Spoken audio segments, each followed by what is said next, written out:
نظر شخصی ما این است که تاجیکستانی رو بدون اسلام نمیشه اصلا تصور کرد، چون پیدایش خود ملت تاجیک به نام تاجیک، ما قبل از تاجیک رو داشتیم، باختری و سغدی و پارفیاگی و دیگران رو داشتیم، ولی پیدایش خود ملت تاجیک در نتیجه این همایش های یک چند قوم این محصول اسلام است.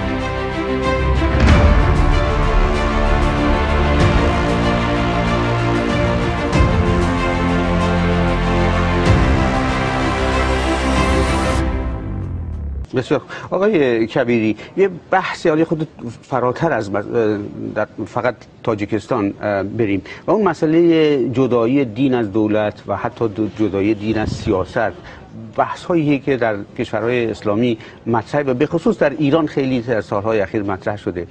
ایران که تجربه 30 سال حکومت اسلامی را سرگذرانده، این بحث ها شدت و حدت بیشتری داره. در مورد این نظر حزب شما و شخص شما در مورد این چیه؟ نظر ما این است که اصلا صحبت یا بحث اطراف جدایی دین از سیاست، دین از دولت، این بحث‌های بی منطق است، اصلا نباید جا داشته باشد. این امکان ندارد که شما دین رو از سیاست و از دولت، از حکومت جدا تصور کنید.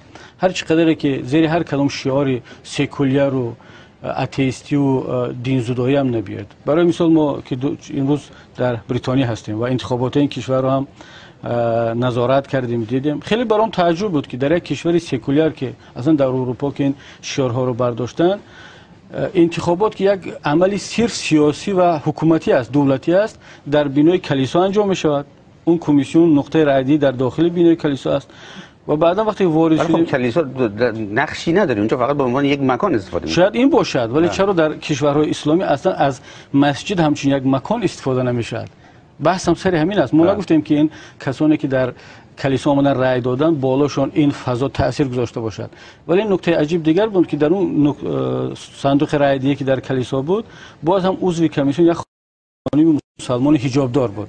یعنی من در یک نقطه سه مشاهده رو کردم که اصلا در کشورهای اسلامی بخصوص در تاجیکستان ما آسیای مرکزی اصلا تصور کردن نمیشد که حالا بسیار ممکنه معتقدن که علتی که در کشورهای اروپایی همین چیزایی که شما شاهدش بودین وجود داره به این دلیله که قوانین حاکم بر این کشور قوانین دینی نیست و دین حکومت نمیکنه، بلکه دین هم آزاد مثل هر گرایش دیگه بتونه فعالیت بکنه، ولی حکومت نمیکنه. نظری ما این است که جداگی دین از دولت، از سیاست با گذاشتن یک مرزهای راست هیچ امکان ندارد.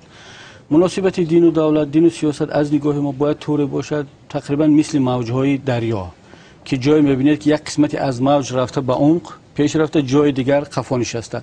زیباییش هم در همین است و اون گرمانی هارمونی که در داخل این موجها است از اون است که داوطلبانه یک طرف باید خودش مرز خودش رو معین کند، مشخص کند چی دین باشد چی دولت، و اون بگه خب جایگاه ما از نگاه ما این است، در این مسئله ما باید یک کمی بریم جلو، مثلا در مسائل فرهنگی، معارف، مسائل خانوادگی حتما نقش دین باید روشن‌تر باشد. و اون قسمت دیگری کارا که بیشتر به یک مسئله تکنوکراتی و پراگماتیک است و مسئولیت یک دولت و حکومت هست، باید که خود دین مرزش رو مشخص کند، یک کمی برد عقب. اگر این داد و گرفت‌ها و این یک حل کردن مسائل داوطلبانه پس میز گرد و با همدیگر فهمی باشد، هیچ مشکلی ندارد. حتما این فضای مناسب همکاری با وجود خواهد آمد.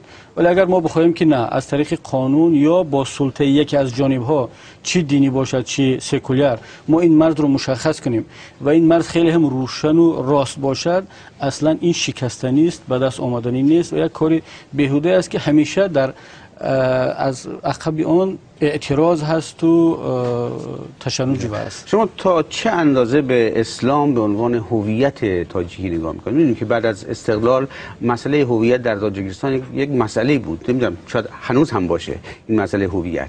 یعنی دولت تاجیکستان یک بار سال اوستا برگزار میکنه، یک بار سال ابو حنیفه برگزار میکنه، یعنی انگار مردد، انگار هنوز خود جامعه تاجیکستان نه در دولت و در مردم مشکل هویتشون حل نشده. اینطوره واقعا؟ ببینید ما واقعا در جستجوی هویت هستیم، هم در بین مردم و هم ساختار دولتی. اونه که ما از اوستا برمیگردیم به آریایی، از آریایی به زردوش، از زردوش به ابو حنیفه، این بازگوی اون است که ما واقعا در جستجوی هویت هستیم و بالاخره بعد این همه جستجو و تلاش های زیاد از یک کنج پریدن و کنج دیگر اکثریت نخبگان سیاسی و فکری تاجیک به این نتیجه رسیدن که ما باید هویت خود را در اسلام جستجو کنیم و نظر شخصی ما این است که تاجیکستانی رو بدون اسلام نمیشه اصلا تصور کرد، چون پیدایش خود ملت تاجیک به نام تاجیک، ما قبل از تاجیک رو داشتیم، باختری و سغدی و پارفیاگی و دیگران رو داشتیم، ولی پیدایش خود ملت تاجیک در نتیجه این همایش های یک چند قوم این محصول اسلام هست. ما در زمان اسلامی همچون یک ملت تاجیک تشکل یافتیم و اگر هر کسی میخواهد هویت تاجیک و تاجیکستانی را جستجو کند باید در اسلام جستجو کند، چون این دو از هم جدا نشوندند. بسیار این نظر شما و حزب شماست. این نه تنها نظر ما نیست. ببینید وقتی که حکومت بعد از این جستجوی زیاد زردشتی و اوستا و آریایی باز هم آمد سراغ ابو حنیفه، شاید دولت میخواد نظر همه رو جلب بکنه در جامعه. پس وقتی که میخواد همه رو جمع کند اونا دیدن که این همه تاجیک مسلمان هست، اسلام هست. خیلی متشکرم محی‌الدین کبیری از شرکتتون در برنامه. سلامت باشید. ممنون از شما. خیلی ممنون.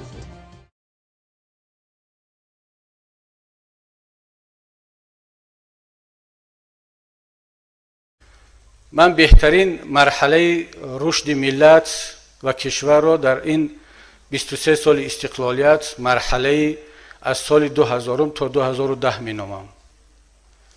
مرحله که ما کار کمیسیون آشتی ملی به انجام رسید، ملت در اساس سازشنامه عمومی صلح و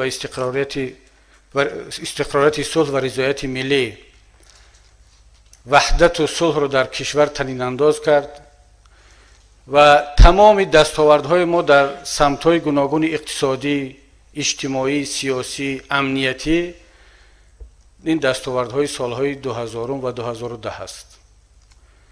تاجیکستان در اون زمان خود را یکی از کشورهای بهترین در منطقه آسیای مرکزی از لحاظ دموکراتیا، رعایت حقوق بشر، از لحاظ رشد انسانی، رشد اقتصادی معرفی کرده بود.